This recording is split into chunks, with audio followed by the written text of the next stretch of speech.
on? How you guys doing? Welcome to Coffee with Colin. This is an exciting episode because I have my good friend Glen Powell here tonight. Glen is an awesome dude. You are going to you're going to absolutely love this interview because Glen is one of the coolest, most charming, down-to-earth, funniest guys I know in Hollywood, and he's going to be telling us all about his adventures in Hollywood, how he got to where he's at, why he became an actor, and he's going to share a little insight about his new movie with some guy named Tom Cruise and the new Top Gun movie that's going to be coming out here soon. But real quick, I just want to say a quick shout out to our sponsors, StreamYard. StreamYard, you guys make all of this happen. Thank you so much. We are excited to launch these next 8 episodes for the next 8 weeks. We're going to be doing consecutive episodes of Coffee with Colin. So whether it's a cup of coffee or a cold beverage, an adult beverage, whatever it is, feel free to join me here every Monday night, 7 o'clock Central Standard Time. And my other amazing sponsor is Particular, my good buddy, Todd Courtney.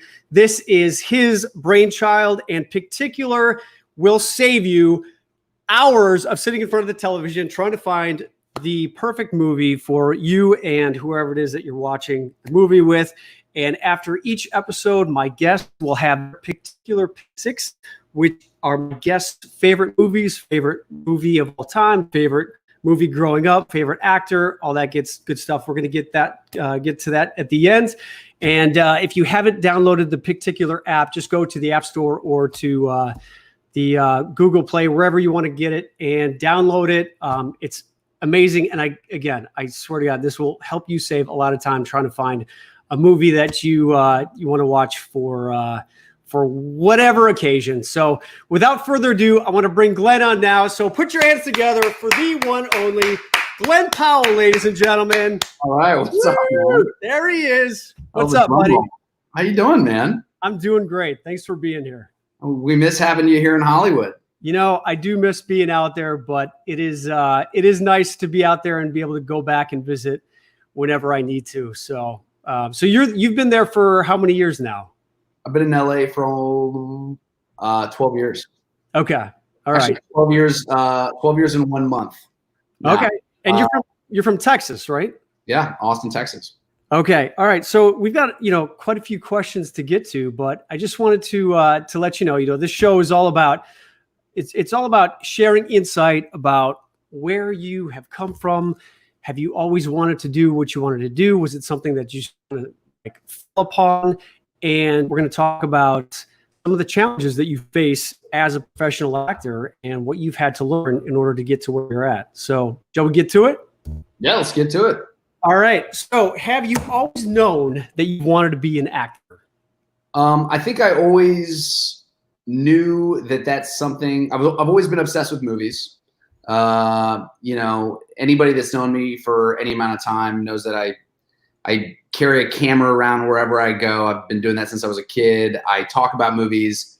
Even when I go to see a movie with people that don't really care about movies, all I want to do is talk about the movie afterwards and what was great, what was not great, like what it could have been, whatever that is.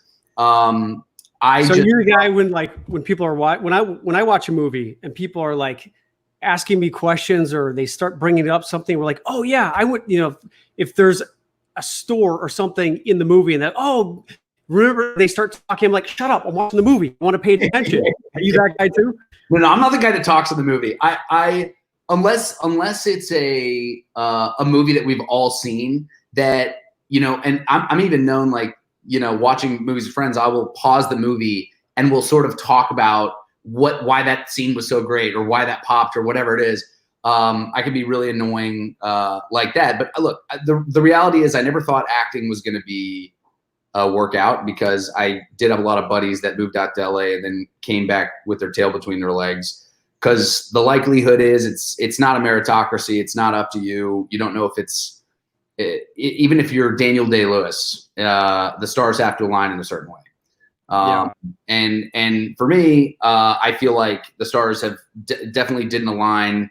I sort of had to make the stars align in a huge way. But the fact is, I didn't know if I was going to be an agent or an exec or a producer or a director or something. I just knew I wanted to be in this town and be in the game because it's all I've been obsessed with since I was a kid.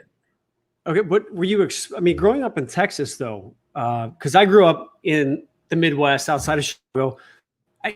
Other than going to summer camp where we did a few plays, the concept of going out to Hollywood and doing anything remotely related to professional movie making or filmmaking was just not on my radar. Were you? I think you said your mom was an actress, right? Is that right? Oh no. Or is that just kidding? Because I see you guys, your family, you guys do some amazing Instagram videos. No, yes, my mom is an Insta star for sure.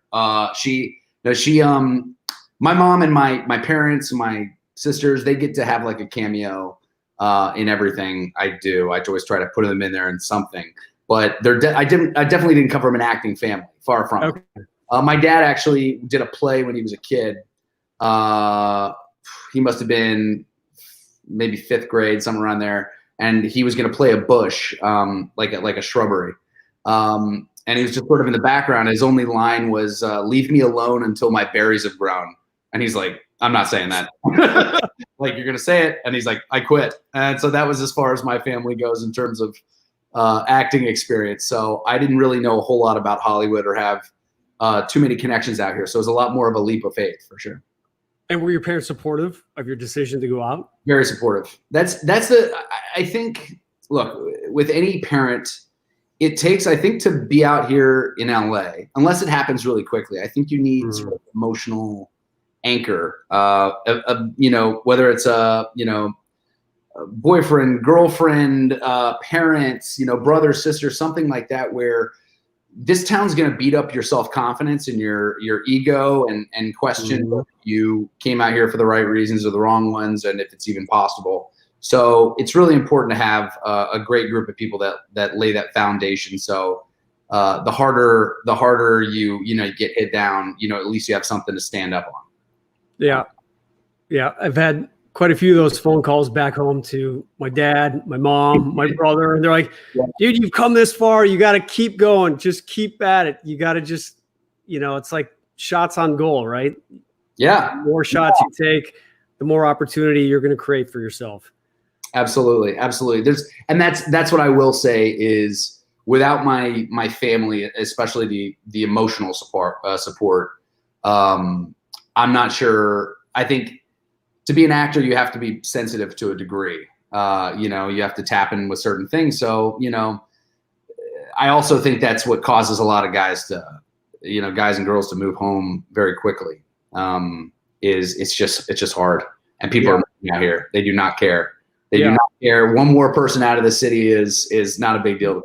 So. Yeah, I think that's the misconception. People head out to Los Angeles thinking that, okay, I'm going to get an agent, I'm going to start going on some auditions, and then I'm just going to, I'm going to do it.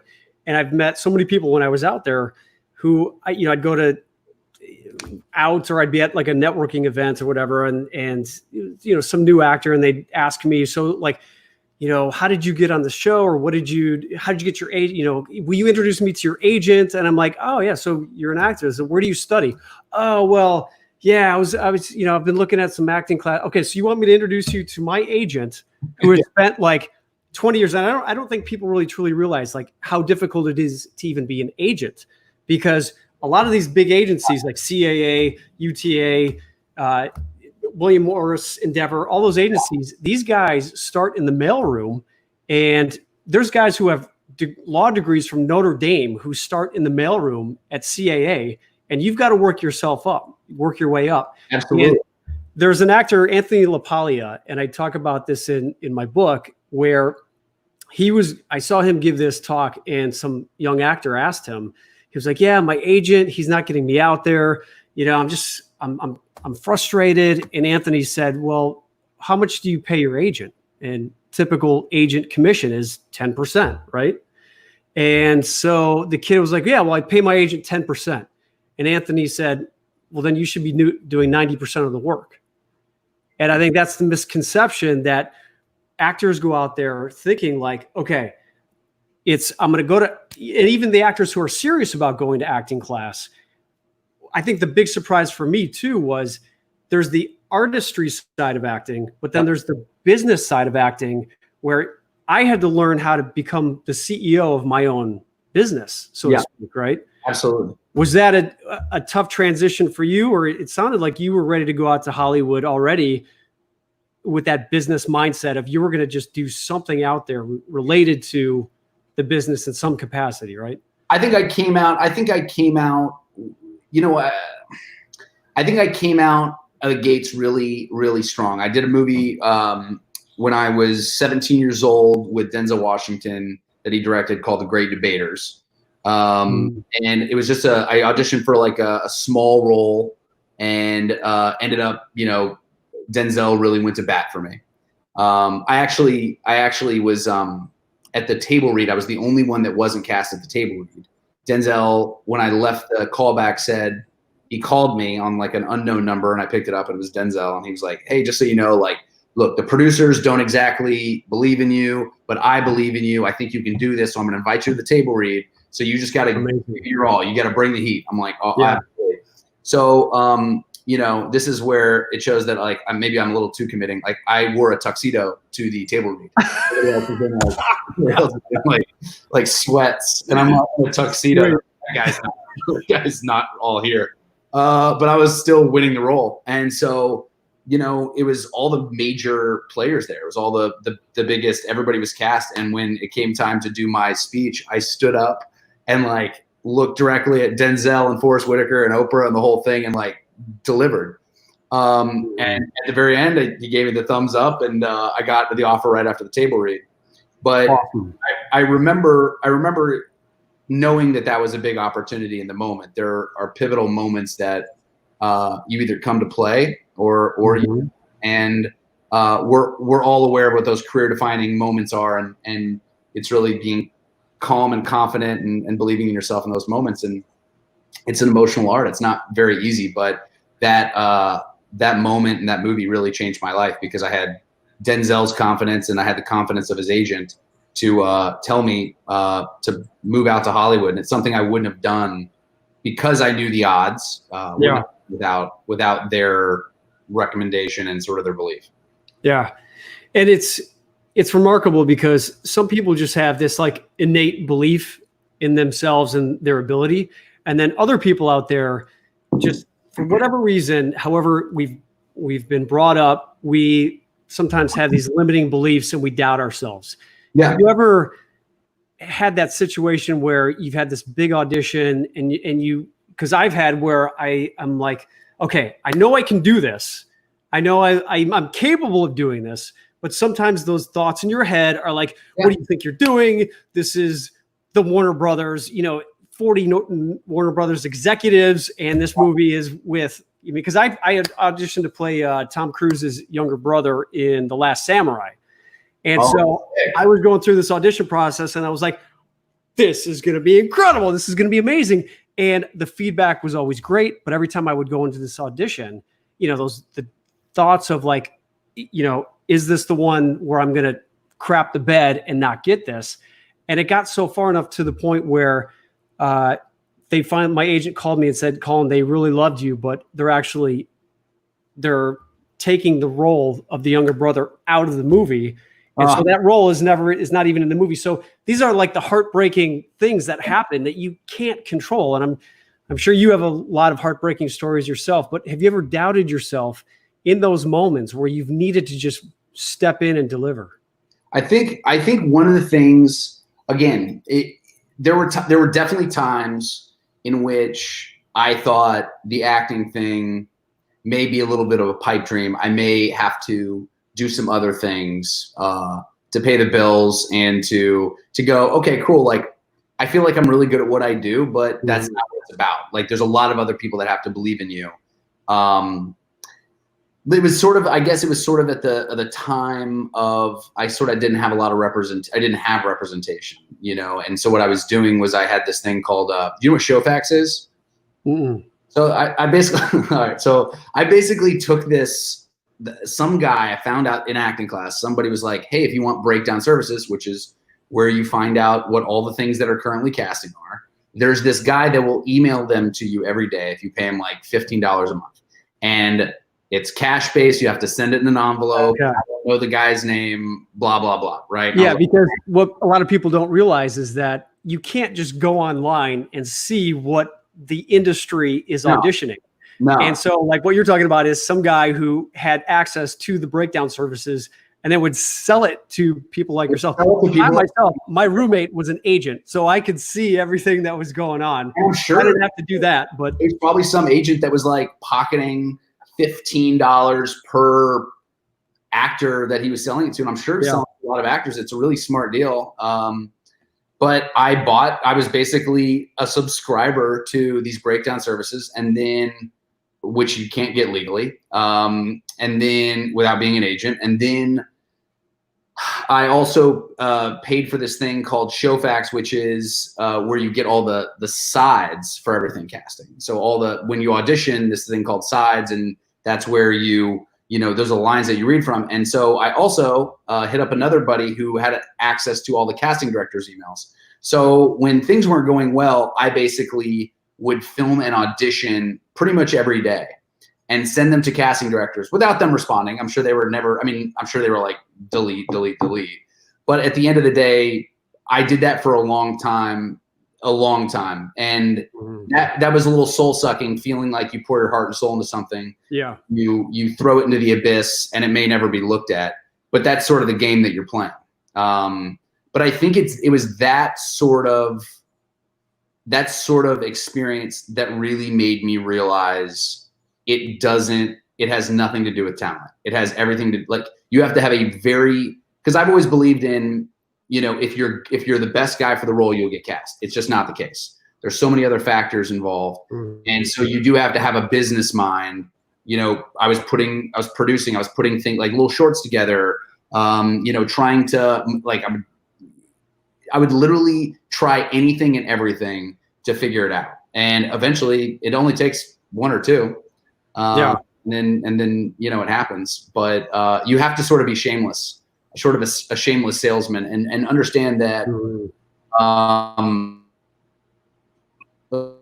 make it anyway. So you might as well make a Hail Mary throw, Yeah. I mean, literally you're out there anyway. What have you got to lose? Right. Yeah. Yeah.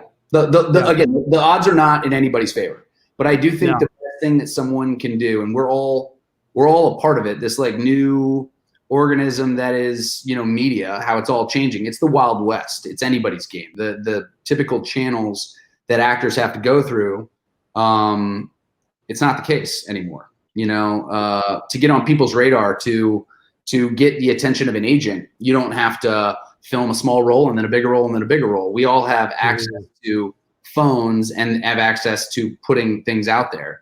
And if you're a creator, if you consider yourself an actor or creator or whatever, you have the ability to. There was this kid the other day that he was like a special effects kid out of I can't remember what college, but he said retweet this enough times. He did like a little almost like a Rip-O-Matic spec thing of him doing special effects in his home. Said, hey, retweet this a bunch of times, get this to the head of Disney. And it got to the head of Bob Iger, the CEO of Disney. And Bob Iger is now meeting with the kid about coming on board and developing something for him. So that is how it works. We all have access. You just have to sort of think, don't work hard, work smart. And I think this is a time when the typical rules and the barriers to entry that actors have seen are gone. Yeah. So for someone out there like in Nebraska or the middle of Alabama who's thinking about becoming an actor or an actress, what advice would you give them would you tell them to go ahead and make the plunge out to New York or LA? Or, I mean, obviously with a pandemic affecting the country right now, really no one can really do anything and Hollywood is shut down. But once this all blows over, would you encourage people to just head out to LA, or would you encourage them to go to school and study theater first before heading out to LA or New York? Really good question. Because I do think the business is changing so much. I would have said definitely move out to LA. It's the only way, probably a couple of years ago. Yeah. And now it just depends on what you want to do. But I think the most important thing that anyone can do is to be around other people. Half of this town is relationships, right? It's the people that I met on the way up are now sort of my equals, and now we're collaborating together and all that stuff. There is none of that if you're in Des Moines, right? You're not going to find those people, because it's great to be around people that are just doing real jobs. And there's a little bit of Peter Pan syndrome. There's a little bit of, we're in this reality distortion field out here in LA that's not the real world. But what you do find is you find people that are really passionate about the business and passionate about the job. And soon enough, when you find like-minded people, those are going to be the people that you hopefully create great things with down the line. Yeah. So I do think that's the great part about being in LA or New York. But you gotta know that LA, New York, again, if this town will do everything in its power to kick you out. It's not a nice town, especially to people on their way up. But I do think that what it will test is the reason that you came here. Yes, definitely. And one of the reasons, if you come here for the wrong reasons, like the guy you talked about that is asking for your agent's info, but is not willing to take an acting class or put himself out there or really work at the job, he's not out here for the right reasons, right? So you got to be good to ask other people to take the shot. And I think the great part about LA is if you're not out here for the right reasons, it'll send you packing into Omaha or wherever. Yeah. I took there's a Hollywood publicist named Michael Levine, and he was given this few-week seminar, and it was all about just insight and strategies on how to be successful in Hollywood. And he represented like Michael Jackson and Sharon Stone and Bette Midler, consulted with 3 state presidents. And his advice to us us budding actors, actresses in this class was, he said, I've represented hundreds of talented musicians and actors out there. And he said, the difference between the ones that are the incredibly successful ones, like the Michael Jacksons and the David Bowies and that sort of thing, were that they had such an obsession with regards to their career and their success that it was almost as if like a heroin addict needing another fix of heroin. Yeah. If you wake up in the morning and you have to act, I mean, it's just who you are. Yeah. If you were told you would never be able to act for your entire life, would you be okay with that? And if the answer is no, then this is the right profession for you.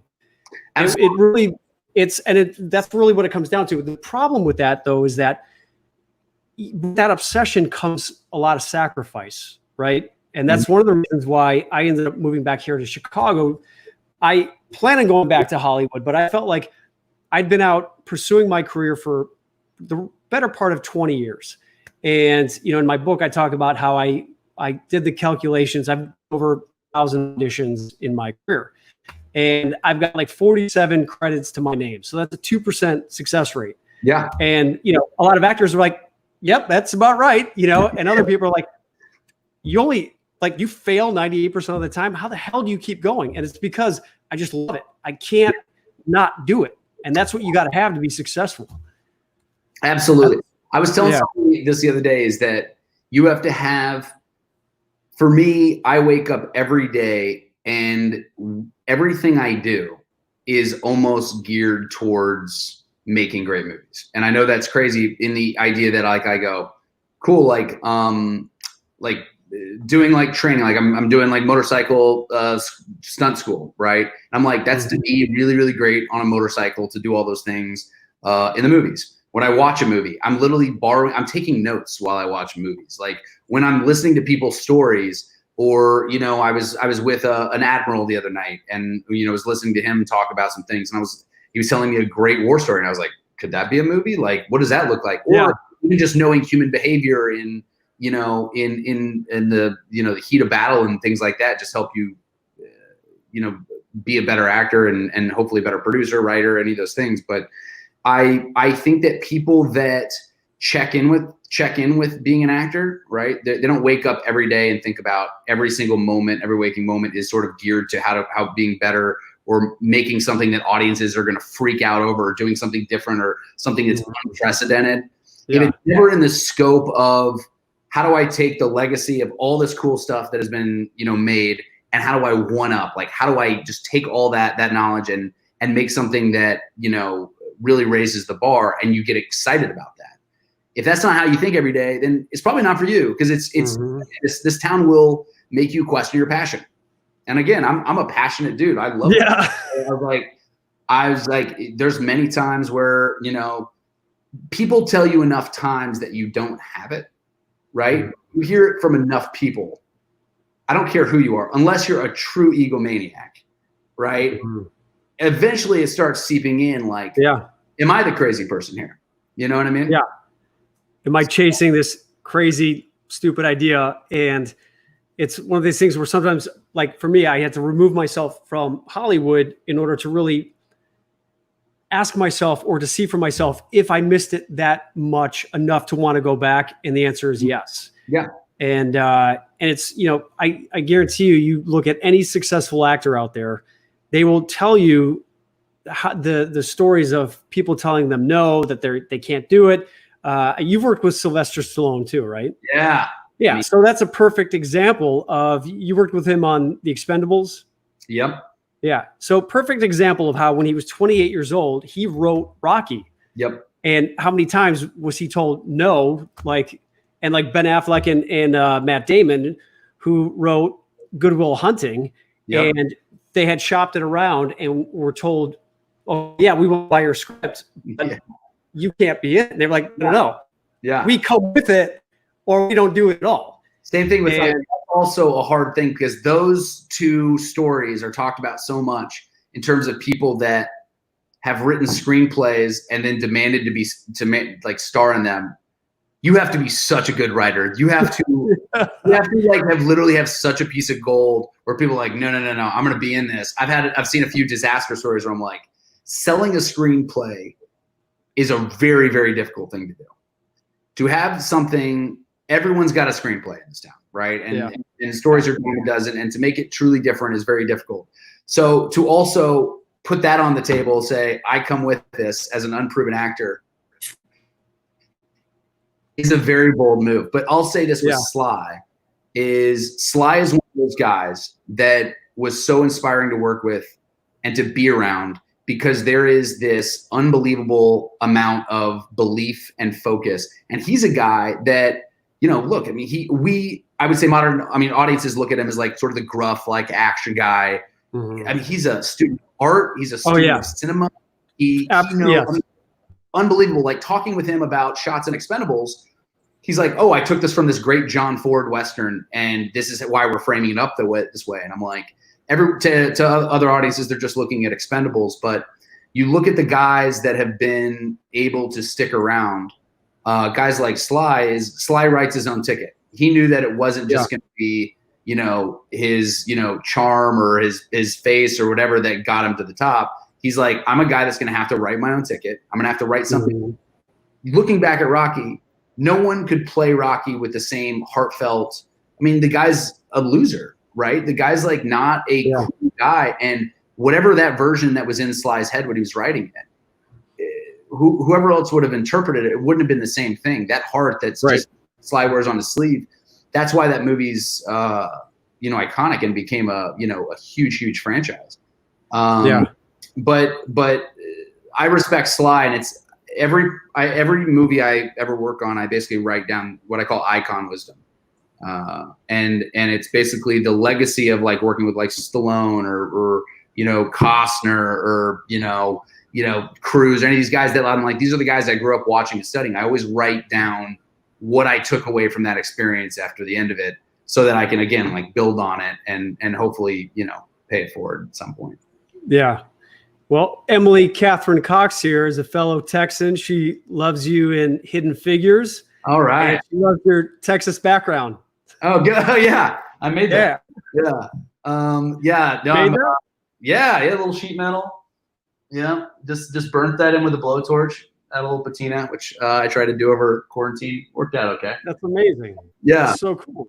Yeah, but Hidden Figures was a really, really special one. I learned a lot from Costner on that one in terms of, he said basically, when your career is all said and done, as actors, you have like a really amazing opportunity that you're putting ideas out in the world. You're telling stories, and the stories that you decide to tell, this is every waking hour, you're putting your heart, soul, and ideas and energies towards something. And Costner said at the end of the day, after you're gone from this earth, and you still have this sort of nice trail of movies that people can look back on, and you can at least say that you put great things out in the world, or great ideas, great stories, or at least like Hidden Figures. I love that movie because it highlighted 3 really amazing women that no one knew such about. A great movie. And such a great movie. Now the NASA building's named after them. NASA's on Hidden Figures Boulevard or Way or something like that. So that movie, I really think, and in terms of STEM, what it did for STEM, and it did for a generation of people, I think that movie puts all the best ideas out in the world. Yeah, and I want to get back to a little bit of about the theme of Hidden Figures, but real quick, I had the opportunity of actually going to the Field of Dreams 25th anniversary, where I got to play in the celebrity softball tournament with Kevin Costner and a few of the other cast members. So I got to meet him, and dude, this was one of the coolest things ever. I'm sitting on the porch swing from the movie Field of Dreams at the house, and he and I are just sitting there, You're sitting on sitting on the porch swing. We're just having a conversation. I'm like, literally like, someone please kill me right now, because it does not get better than this. We're looking out at the Field of Dreams field, and my brother was there, my dad was there. We actually got to do throw a catch with with our dad. It was awesome. But I'm sitting there on this porch swing with Kevin and just asking him about like work in Hollywood and his projects. And it was frustrating to even hear him say that he had shepherded this project. I can't remember if he had written it or if he was planning on directing it. And he said what was frustrating to him was that even with where he was at in his career, and this was like, I want to say maybe like 8 years ago, I want to say, he said, I'm tired of people telling me that they want to invest in my movie. I've got the script, I've got it all put together, and these billionaires will invite me on their yacht. They'll like throw like, hey, come to my party. I want to talk to you about your script. And because we've been there, right, where we have an idea, we have a script, we want to like get it made. And he was telling me how finally he just ponied up and put his own money into the film because he was so frustrated about so many people just blowing smoke up his rear end to like saying, and it was just to get him to come to these parties. And finally he was like, screw it, I'm going to do it myself. But even someone like that, it's like, you got to just put in the work to and really invest and put skin in the game to let people know that you're truly invested in this. Otherwise, there's way too many actors out there who are good, but just aren't willing to put in what it really takes to get to that level. Yeah, I mean, Costner. By the way, that is the coolest story ever. Playing baseball with, I got to go to a amazing Dodgers, great, a Dodgers Indians game maybe with him. Dodgers Braves, and we had the greatest time. But getting to be at a baseball game with Kevin was like a pinch me moment for sure. I bet. Yeah. But he's a really fascinating individual, because I do think that for a guy like that, you have to have sort of an unshakable belief. I think Costner has this thing about him. I think a lot of the guys that I really respect have produced, directed, and acted, and have tried things. Guys like Ben Stiller, Costner. These guys have really understand filming. Sly. I mean, they really do understand filmmaking to a different degree. But they have to sort of like. It's really interesting getting to a point that like because Costner is half in, he knows the game he's supposed to play, he does not want to play it. He's like a true American rebel in that way. Yeah. You know what I mean? You can definitely tell that. Yeah. He doesn't beg to anyone. He doesn't want to play that. He doesn't want to, I can totally see him going on a yacht and getting very frustrated by like the idea But just what an amazing experience to be able to work with him. And then, of course, I mean, 3 women of that film. Did you guys talk about, obviously with the whole everything that we're seeing in the country right now, Black Lives Matter, that sort of thing? Did you realize you were really going to be a part of something that had such an incredible message and was so important, especially now? I mean, obviously you couldn't have foreseen what was going to happen, what we're seeing right now. But I'm really pleased to see that there is more. There's just more conversation around having people of color in projects. And what we're seeing in Hollywood is even just 5-10 years ago, where most of the actors were predominantly white. It's great to see that people of color are now the starring roles in so many projects. Did you guys feel like you were a part of something that was going to be really special and that you knew was going to have a big impact on so many people out there, especially right now? Yeah, that was definitely, while we were shooting that, I mean, that script was incredible. I was so lucky to get to be a part of that. Even just in the limited capacity that I was in it, you knew that there are a few movies that are come across that you go, this is the reason you're in the film business. Yeah. These are the type of stories you want to tell, but they're few and far between. I mean, you see it, the type of movies that you see are usually, it's almost like you see the marketing strategy and the business side before the creative. You know exactly what genre it fits in. You've seen the movie. At the end of the day, it'll make some money in all the territories that are making money, but it's not a role. When I read this script, I said, if we hit this target, if we really do this right, this is a movie that, in my opinion, is the movie that you can play in schools all over the country. People will watch it and grow up and conceptualize themselves differently. And that's like, for me, at least I know this is like a weird thing to say, but like in those dark times in Hollywood, when I was like not doing well, I had to look at it as that part in the movie where things don't go well for the character, right? And I think there's a great underdog story about people believing in their own brilliance that I really, really loved. And I think, at least when people come up and talk to me about that movie, it always makes me light up, and it always makes me so happy, because when young people can conceptualize, especially young people of color, can conceptualize themselves differently. And a story like that cause themselves to see themselves differently in the scope of the story. What a powerful thing. It makes you live your life differently. It makes you carry yourself differently in class. You become the hero of your own story. And I think that's one of the reasons that I'm so proud of that movie, is a lot of people don't get to see themselves as the hero on screen. And I think that's sort of the changing of the guard and a shifting of the tides that's happening right now, is that you're about to see a lot of people that have been unrepresented that get to grow up and see themselves as the hero of the story. And hopefully that has wonderful residual effects, Yeah. So you played astronaut John Glenn in the film, right? And for those of you out there who haven't seen the film, would you mind just sharing quickly what the film is about and why the story was told? Yeah. So it was based on this book, Hidden Figures, that was actually being finished. The book was being finished while we were making the movie. So it hadn't even come out yet while we were making the movie. It's about these 3 African-American women who were responsible for one of the greatest American moments, which is, getting Shepard and then John Glenn up into orbit. And it's just truly a great underdog movie. And it's based on 3 brilliant women who knew. Like, physicists, astrophysicists, computer programmers. These women were incredibly instrumental to the actual space program, which, I mean, it's crazy that this movie was the first time that most people have ever heard of this.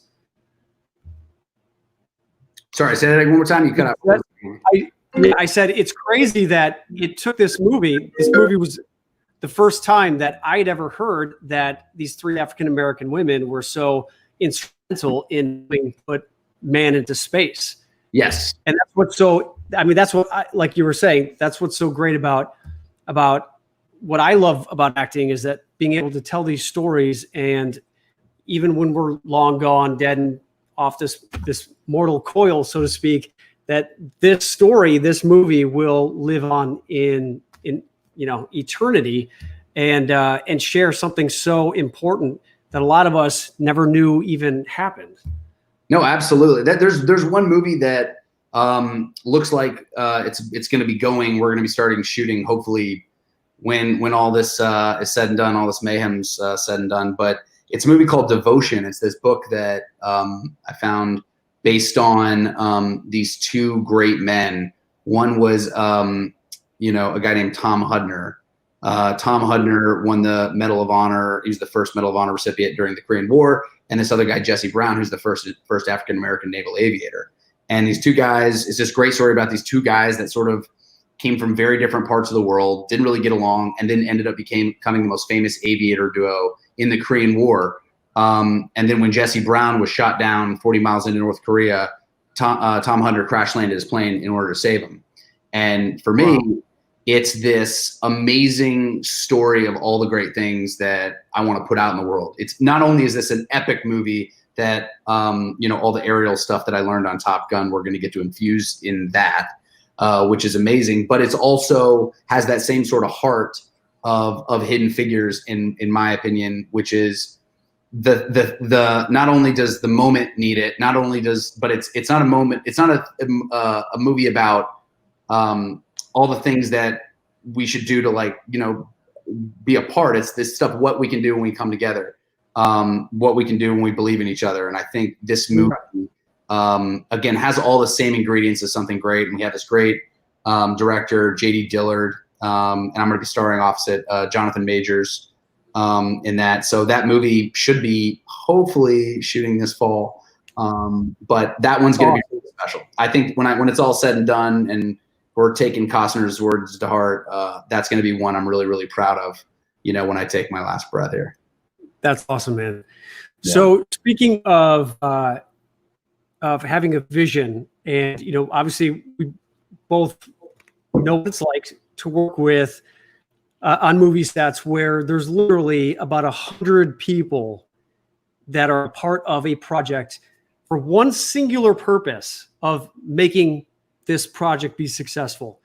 Everyone down to the transportation guys who are there at 3:00 in the morning and don't leave till 1:00 in the morning. Yeah. The caterers, the wardrobe, the grips. I mean, it is an army of people for one singular purpose to make a great project. So at the helm of it all is, most of the time it's the director, right? Yep. So I'm sure you've worked with amazing directors and some directors who weren't so great. What would you say are some really good qualities about a director that have made them a good leader, where you've been like, man, I'm going to follow this woman or this man into battle, no matter what they say. I trust them. I like them. And so I guess my question is, in your opinion, what makes a great leader? I think what makes a great leader, in my opinion, is probably empathy. I think a lot of people make the mistake of treating actors like they're a different sort of life form. They don't really know how to interact with them, when all they're trying to do is evoke some sort of emotion or lock into something. And everyone uses these tricks or tries to figure it out. And really, at the end of the day, you're just a person trying to connect with something that's greater or be authentic in this moment. And, when you're talking to your department heads, I think the basic nature is that everybody's trying to be great at their jobs. Mm-hmm. And as a director, you don't need to ride anybody too hard. I think the most important thing is that you make sure that everybody sees the same movie. And as long as everybody's seeing the same movie, everybody wants to be great. I would say I've met very few people over the course of this business that want to be terrible at their jobs. You know what I mean? Maybe some people are not as committed. Maybe some people are lazier than others. Some people are more focused on the clock than others. But at the end of the day, I think we're all here for one reason, and that's to make something really special. Yeah. And I think if you're a director, if you can focus up and align everybody to see the movie that you're seeing, that's great. I think the trouble that I think a lot of directors get into is when they just tell someone to action, and then you're not really aware of the canvas that you're playing, and you're not aware of your own, you're not really sure of where you are. And then that's when people start getting insecure. That's when egos start coming out. That's when the whole thing starts getting a little messy. So I think the most important thing I think a director can do is make really great hires, and then just listen to his crew and be empathetic to be empathetic to the plight. But I mean, I've really had a great fortune of working with some really, really talented people, and I have very few horror stories on the directing side of things. That's good. When I was, one of my first professional acting jobs was on All My Children. Oh yeah. I played the transplanted, unaborted fetus of Erica Kane. Wow. So yeah, figure that one out. And I remember I had to go to, so I was in love with the girl who was dating the rich guy in town, or she was married to him. Okay. And once I found out that I was the transplanted fetus, I took this woman who I was in love with, and I convinced her to go onto my dad's private jet. We run out of gas, and we crash land on a deserted island, and then her husband ends up rescuing us. And so we end up back in Pine Valley, and I finally go up to his house to tell him, all right, I'm just going to tell this guy that I'm in love with his wife. She's in love with me, and she's coming with me. And so, I knock on the door, he opens the door. We have our scene, and the director comes over. He's like, cut. He comes over. He's like, and you could tell he was trying to figure out some way to give me some sort of direction in which, it would make sense or understand it. And he was struggling. And then he just goes, just do it louder. And then he walks away. I'm like, louder? Like what? Like the worst piece of directorial advice I could have ever been given. So I just was like, I'm taking her. It was like ridiculous. It was just. Well, also different actors require different things. That's why I think empathy is really important. Is some actors respond to saying faster, louder, slower, quieter. True. That's all they need, right? Yeah.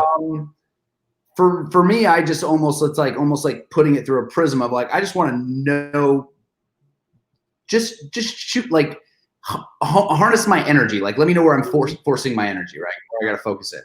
Where some actors just say, hey, do me a line reading. Just like tell me how to say it. And I'll just say it like that. Like, what are you looking for? Just tell me, I want to go to the store. And it's like, no, just like throw it away. I don't want to go to the store. Like, what, like they just want to like throw it, like, oh, say it under your breath. Like, are you mad? Like, don't ask any of those questions. Just show me what you want. Just show me how to say it. Everybody's different. Yeah.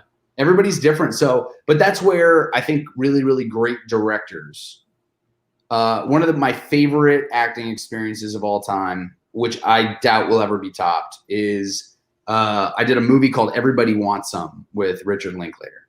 And great movie. It's like the spiritual. I think I texted you. I watched that on an airplane, and I think I texted you after I landed. I was like, dude, I just watched it. Everybody Wants Some. Awesome. And if anyone hasn't seen it yet, you have to watch it. Yeah, please watch it. It's like one of the movies. If anybody comes up to you, coming of age, quintessential. Just it was just a magical experience because Rick is a silent assassin as a director because he sits there. We were at his ranch for a couple weeks, and all we did was read through the script, play baseball, play games, just get to know each other. And it was amazing. And we just, all we were doing was just locking into characters and finding out our dynamics. And Rick is just observing and watching all this stuff going down. And he's taking what is in the script and taking our characters and watching the dynamics that are happening in real time and writing to it and making changes to it. And we'd read the script again the next day, the next day, the next day. And soon enough, what you really found is a director who wasn't trying to force his vision on anyone. Mm-hmm. The vision showed itself. Like the movie, it showed itself to him. And what you ended up having was just the most effortless ensemble I've ever been a part of, and I may ever be a part of, where he saw the sharp attributes that made everyone special, mm-hmm. and wrote to it and the dynamics that already existed. And it almost sort of started becoming a art imitating life imitating art experience on set, in the fact that we were sort of playing our own characters in real life.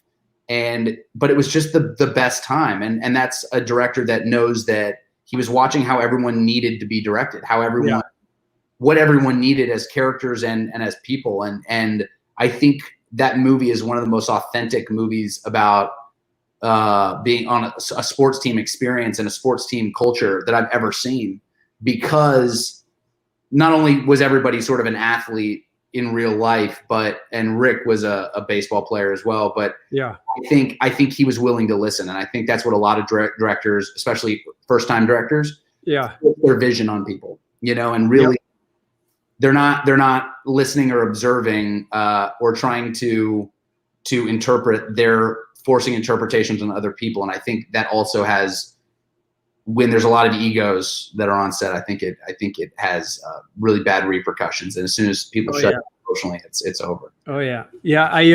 I worked with Hilary Swank. She produced Something Borrowed. And when I was talking to her just about film and directors and stuff, she said it was nerve-wracking.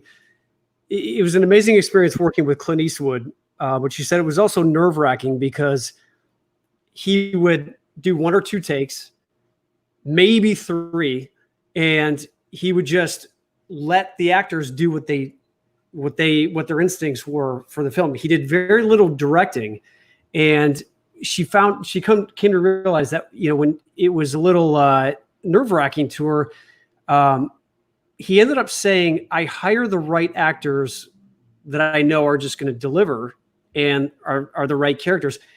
The filmmaking is in the casting, is what essentially he was trying to say. But I think you're right. I think a great leader is someone who creates that inspiring vision that everyone can focus on, much like a JFK in Hidden Figures, where they said in 10 years, we're going to put a man on the moon. Yep. And there was, I think, 1 in 4 people in the United States was somehow involved with the space program on getting a man on the moon. And, it was just incredible because once you have that singularity of vision, then I think you're right. It's about finding out what the strengths of each individual component of that team is and helping them be successful. I think you're right. You can't tell people how to do their job or what to do. I've been on sets where directors have been doing that. I did a scene with Ashley Simpson on Melrose Place, and it was this intimate sex scene where she takes off her robe and she's in her lingerie, and she comes over to my apartment, and the director is like, "Okay, you guys start over the bed, and then you got to make it over to the island in your kitchen." And on Melrose Place, I played a chef, so I had all these cooking gear on there, and he's like, just have fun, just get up on the island and do your thing. And so action, and we start making out. The robe comes off, and then I kind of twist her around, and then I throw her on top of the island, and then from the back I hear him say, "Okay, now pull her hair, now turn her over, now kiss her harder." Oh man, I'm doing the scene, and he's voicing direction to me on how to do this makeout scene. And finally, I just wanted to stop and be like, "You want to come over here and do this for me?" It was like he was acting out his sexual fantasy by telling me. I'm pretty blurry. They have intimacy coaches for this reason now, where you're not allowed to do sex scenes for good reason, because the problem also is I've had a situation like that where it's sometimes people don't treat these situations like they're very delicate situations. You're very vulnerable, and sex scenes are choreographed. I mean, they're like, you have my hand here, and is it okay if and now there are these sex coordinators on set, right, to make sure that everything is above board. Well, I'm really happy that's a thing, because it's always the uncomfortable conversation. I always try to, go out of my way. I haven't had a lot of those scenes, but I always try to go out of my way to just make sure, hey, like what, like how does this work? Like, what are you comfortable with? I just want to make sure, because there's nothing more embarrassing than a director telling you something and you think that stuff is relayed to the actress and it has not been, and you feel exactly, and then you're clammed up and you're like, oh my God, you know, like there's nothing worse than that. And a set should feel like a safe place. And especially with those scenes, they're scenes that, I mean, but that really just sums up the film business in general. A director, you're supposed to be in the throes of passion, and a director's just like that. Yeah. My first sex scene, I was doing this horrible vampire movie called Vampires the Turning. It's just, you know, everyone does a vampire movie. And anyway, I'm in Thailand shooting this film, and this actress and I became really good friends, and we were shooting for about 3 weeks. And then the sex scene was up. And so we knew each other well enough at that point where we weren't like, it wasn't super uncomfortable. And it was like, all right, sex scene, I got this, no problem. I mean, we know each other well enough. And she gets on top of me, and the wardrobe person comes over and takes off her robe. And then boom, there's her boobie staring me in the face. And the director yells action. And I froze. I was supposed to put my hands up there, but we hadn't talked about it beforehand. So I started to do it, and then I froze. And then she looks at me like, what are you freezing about? Like, what are you waiting for? And I was like, can we cut for a second? And the director, and he's like, is everything okay? I was like, Steph, is it okay if I touch you there? She's like, well, if we were having sex in real life, wouldn't you touch me? I was like, well, yeah, but we've got like 40 people looking at us, and like, we can talk about this. It's really awkward. It was way more awkward than I thought it was going to be. Yeah. You know, one of my favorites this is not a sex scene, but this is one of my favorite on-set nude experiences. So John Stamos and I have to be basically, he's now dating my ex-girlfriend on the show. And so I come back and think, you know, she's going to take me back, but she's dating him. So I basically think the best time to approach him to have a conversation about, you know, you shouldn't be dating her is in the shower. So basically I come to the locker room and I'm full tilt boogie out. And one of the funniest things was John, who's become a great dear friend of mine, I was getting, you know, and we'd only done like a scene or two beforehand. So he's like sending me like, hey, quick question. Like, are you like manscaping? Like, are you like in the tanning bed? Like what's your workout regimen? Like how in shape are you going to be? And like, what are you wearing? and one of my favorite things is like, I almost got into a situation because he kept knocking on my trailer door, asking which like they give you like, have you ever seen, I mean, you've seen these, where they give you like a choice of, you can wear this, like it's sort of like I guess like nudie color, you got thing, sock. Yeah. Right? I chose the sock, right? And when he kept knocking, he's like, which one are you gonna wear? I was like, I really haven't made up my mind yet, John. And then he kept knocking on, but at this point I'm in my trailer naked because I'm about to like put the thing on, and I'm about to open the door. And I didn't realize he was Instagram or Facebook living. So I was literally about to just like scare him really quickly. And I'm really glad I didn't. Probably would change things. But we I was literally on set with John for, you know, you're basically on set for like an entire day just wearing a sock in front of an entire crew of people. Oh yeah. You know, it's really well. Go to work. That's for sure. I heard did you ever see that movie Sleeping with the Enemy with Julia Roberts? Yeah, of course. So she had to be in her underwear where she escapes the house and she's about to like run out into the ocean. Yeah. And the director made everyone strip down to their underwear, everyone on set, the camera guys, grips, everyone, so that Julia wouldn't feel alone standing there in her underwear in front of everyone. I've heard of stories like this where it's like, whose idea was that? No idea. Like, what a bad idea. You know what's kind of a cool story about, I mean, this is past the sex scene thing, but Jamie Lee Curtis when we were on Who you worked with on Scream Queens. Scream Queens. Another amazing TV show. You guys were you won Best Ensemble Cast Screen Actor Guild Awards, I believe. Maybe they did. I don't know. Was I? I don't know. I don't know. Ensemble cast. You were in the cast. No, I don't think we did. I don't. Maybe. Yeah. Like, I don't know. Maybe. I don't know. Check on IMDb. Not for Hidden Figures. We have a SAG award for Hidden Figures. I don't think we have one for Scream Queens. Nobody really watched Scream Queens at the time. I'll check it again. A cult.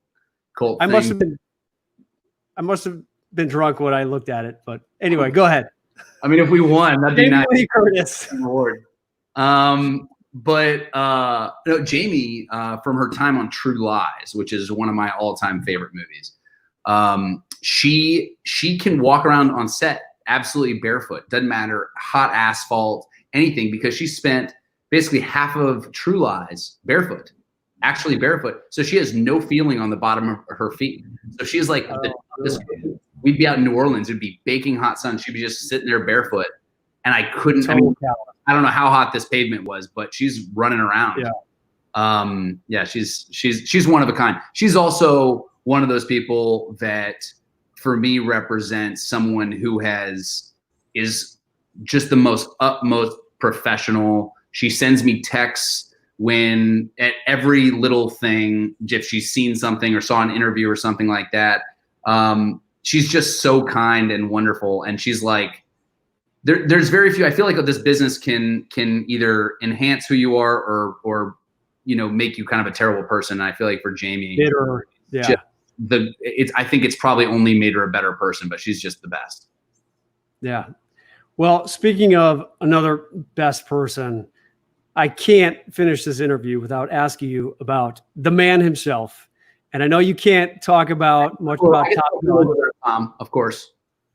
He is the man. There's no doubt about it. He is the man. Yeah. And I actually had the privilege of meeting him on my last day of working on All My Children. And it was a really bittersweet day for me because it's my last day after working with people in the cast and crew for 3 years. I was now moving on to, I had to find my next job. And I don't know if it was the acting gods, I believe it was, planted Tom Cruise across the hall at The View.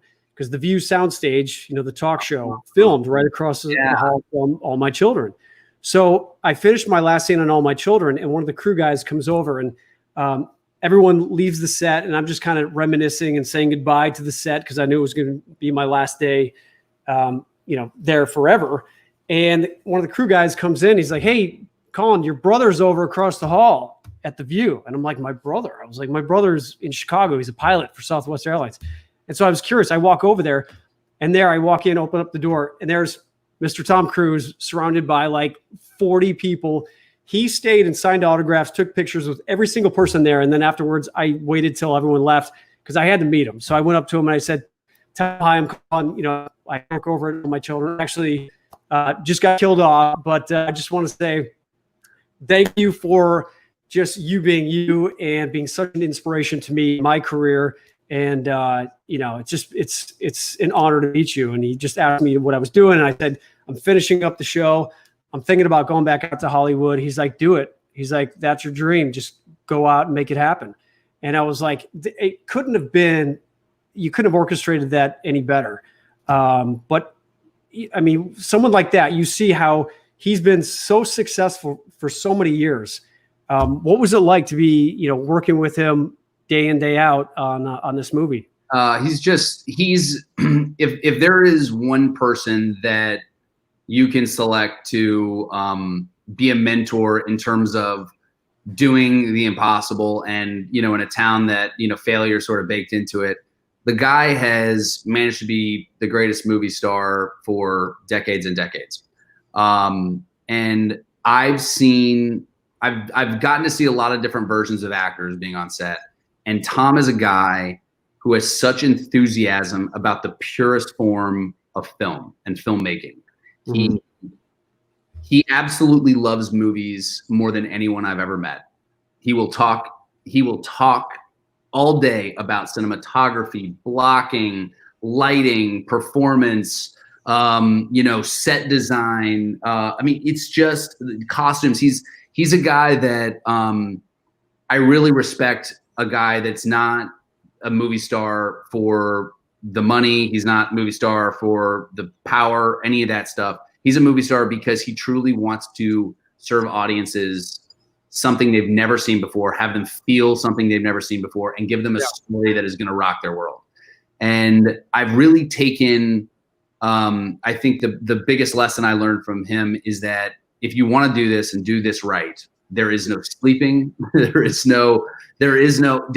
a full level of commitment that for movies to be great, you have to, because you have to be a jack of all trades, so to speak. He has to understand why, this shot works and this shot doesn't, why this is an emotional shot. A shot from down here is more emotional than a shot from up here, or what a shot from up here says versus a shot from here. And to understand those little things, there are a few scenes that define a movie, and Tom has understood. I think that's why his track record's amazing. He has such a great understanding of the art form, and knows that he will never truly master it, but he works so hard to give audiences. I've never met anyone more focused on how he's going to make people around the world feel. And I think that's the empathy that we're talking about. I think it's that sort of feeling that Tom really plugs into, is how are people feeling at this moment in the movie? Like, how can we give them something they've never seen before? Like, how can we get this? How can we make the planes get even closer to make it more dynamic? How can we, make this thing feel like the old movie, but give them something even better, blah, blah, blah. He's just so committed every day. And it's something, that sort of passion is something that, again, hopefully decades from now, if I still have the privilege of doing this thing, I hope I have that same sort of spunk and passion, because to watch someone who's done it, no one's climbed higher, and he still loves it every day. It's the greatest, and it's just really. You can tell. And he does his own stunts. I mean, it's crazy in like Mission Impossible, where he's hanging outside of the airplane. I mean, I don't know how insurance companies insure his films, because and I guess he broke his ankle in Mission Impossible, and they had to shut down production because he was jumping from one building to another. The guy is committed 1,000%. I mean, it's what we were talking about. He has that fix of, this is just who he is. This is what he needs to do. And I'm not sure if you know this or not, but I think I think I remember him saying on the Actor Studio that he's never actually taken a formal acting class. Did you know that? Did you ever hear that? I have no idea. I mean, mind blowing for him to be able to be that in the moment, for him to be able to, I think he's consulted with acting teachers before, but I mean, when he started, he was, Taps was his first film, but just to see him in his pretty game on. Yeah. He had he definitely, I mean, look, the guy works incredibly hard. He definitely had a amazingly, when you watch those early movies, it's very easy to see what a lot of people saw, which is star potential. Your eyes just drawn to him for whatever reason. But I will say that if he's never taken an acting class, that's very impressive. But I will say he treats every moment on set like a teaching moment, and he's very, very generous with his wisdom, but he's always learning. And it's amazing how curious he is about everybody and anybody that can teach him. So I think that's the never resting on your laurels, even when you get to his level. Yeah. But I feel very, very lucky to have had that experience, because the movie's fantastic. And Tom really got to show me the way of how I'd love to, hopefully survive in this business. That's awesome, man. That's awesome. Well, we're going to wrap up here. And what I want to ask you next is your particular six. This is we're going to talk about, ask really quickly what your favorite films are. These are going to be available on the particular app. So when someone's sitting around looking for their next best film, you can see what Glen Powell recommends to spark your movie watching interest. So, Glenn, your favorite movie of all time is? Butch Cassidy and the Sundance Kid. Awesome flick. Paul Newman. The greatest. And? Paul Newman and Robert Redford. There you go. And what do you like about it so much? I love that movie because every shot is so purposeful. For me, it's like two guys that are their own worst enemies. Like they're the world has kind of given up on the thing that they're good at, and they're holding tight to it, and they keep doubling down on bad decisions. Bank robbery. Oh, and it's just these two actors that are iconic and so cool and so cool. But for me, that's what a great movie star role is. I would love to do something like that at some point, which is team up with an actor I really, really respect and have, that movie is just full of great cinematic moments and great movie star moments too.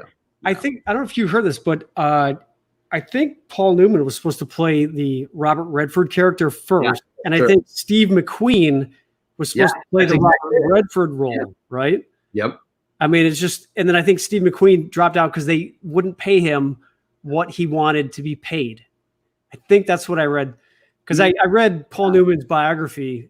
I'm trying to remember exactly why he dropped out, but it was something to that effect. Or he wanted to be like his movie with a side rather than sort of a two-hander. Something to that effect. But I always love Hollywood history like that. Because again, reading Hollywood history helps you conceptualize this town's still the same game. Yeah.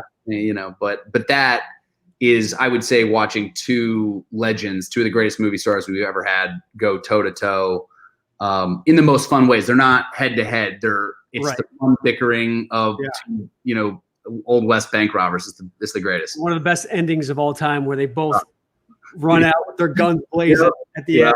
Incredible. All right, favorite movie growing up? Three Ninjas.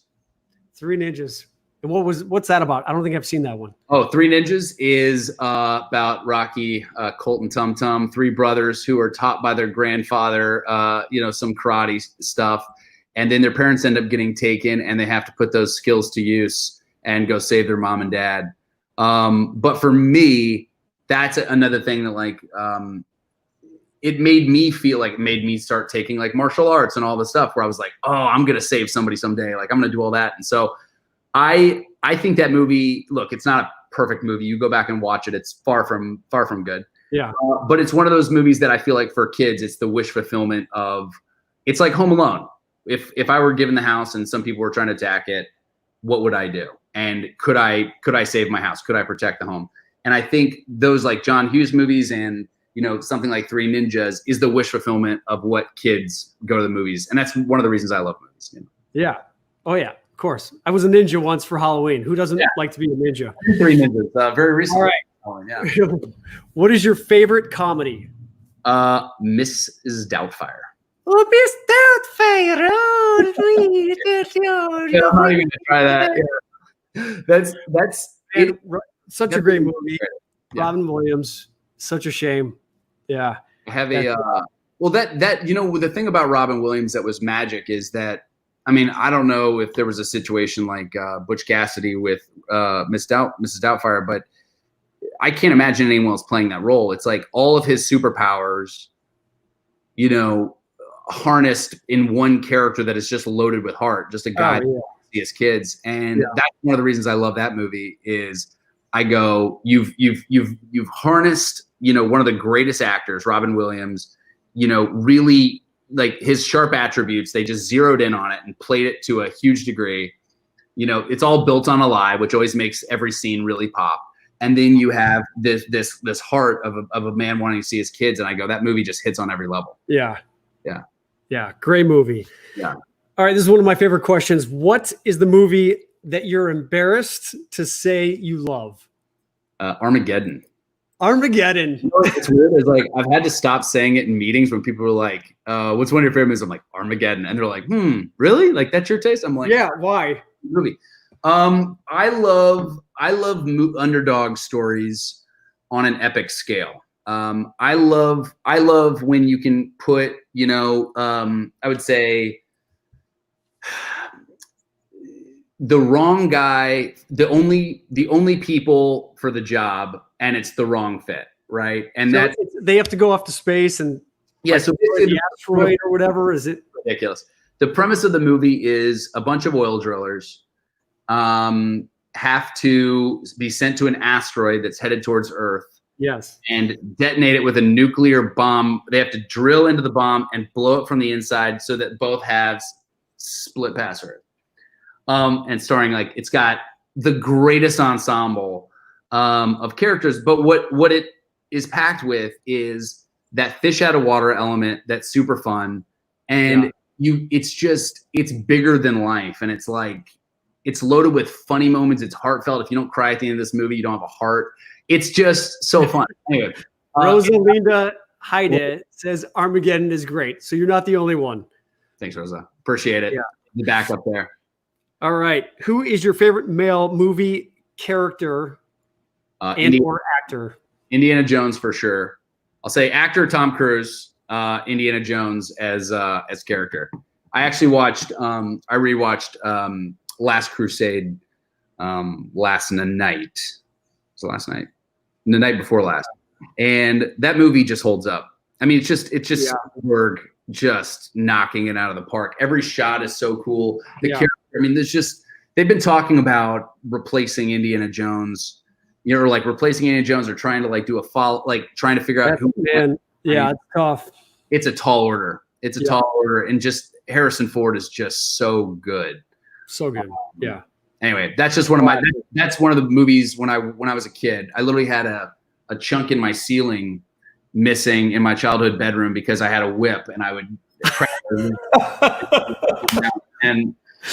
If there's any character that got me into wanting to be an actor, it's Indiana Jones. For sure. One of the best scenes in any movie of all time. He's facing the guy, and the guy's got the whip, and he's doing all this thing, and then he just takes out his gun and Well, actually on that scene, they actually thought that was this could be urban legend, but I was told that they didn't have enough time to do the choreography. It was like sun was setting. They didn't have enough time to do the choreography. They were shooting in a sort of uncontrolled area, and that was sort of a moment that he was just like, I'm just going to take my gun out and shoot him. They're like, okay, cool. Okay. It's one of the most iconic. It's just so good. It's all just the way he carries himself. Harrison Ford is just so good. Yeah. Yep. And then what's your favorite Tom Cruise movie?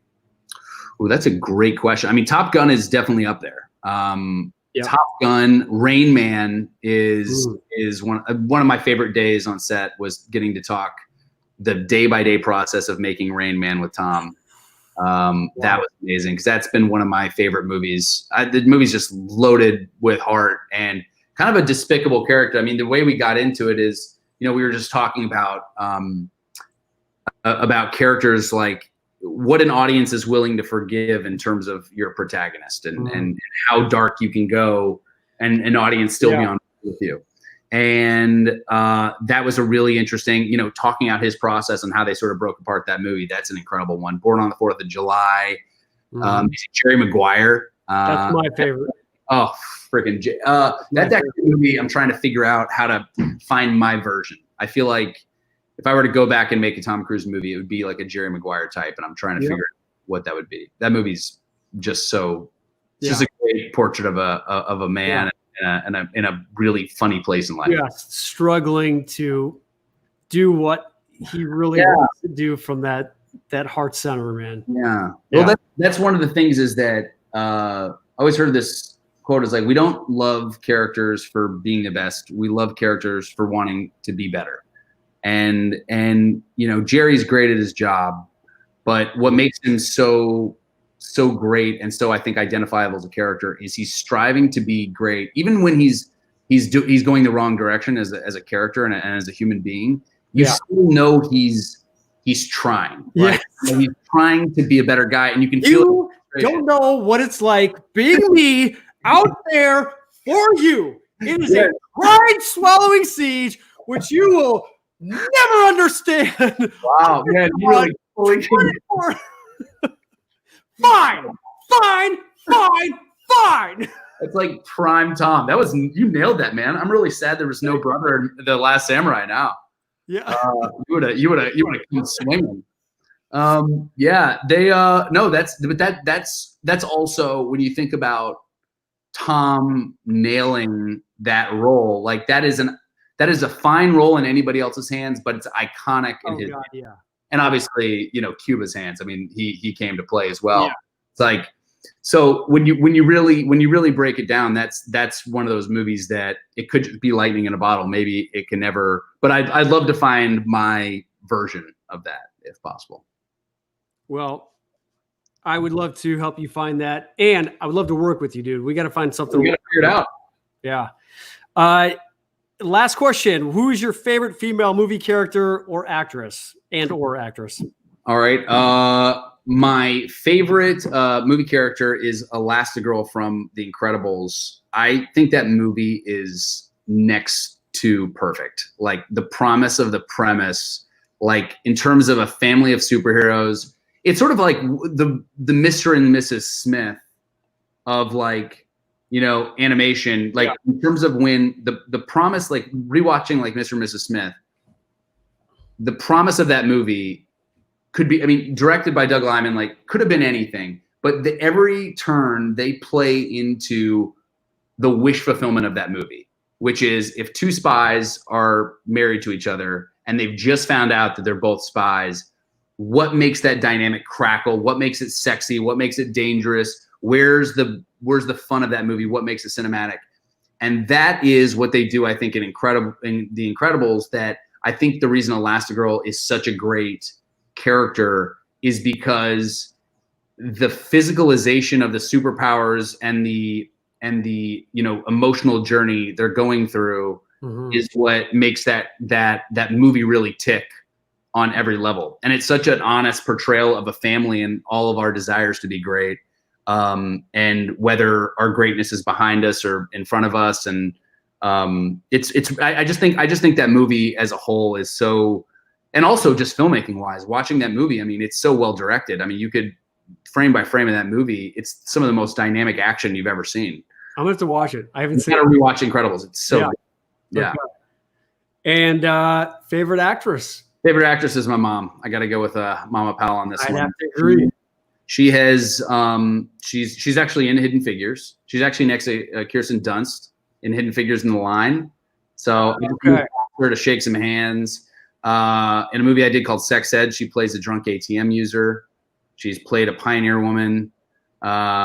She's in Top Gun. My dad is actually very in Top Gun. You'll wait in December. You'll see my dad's gonna be yeah. He's got a very solid.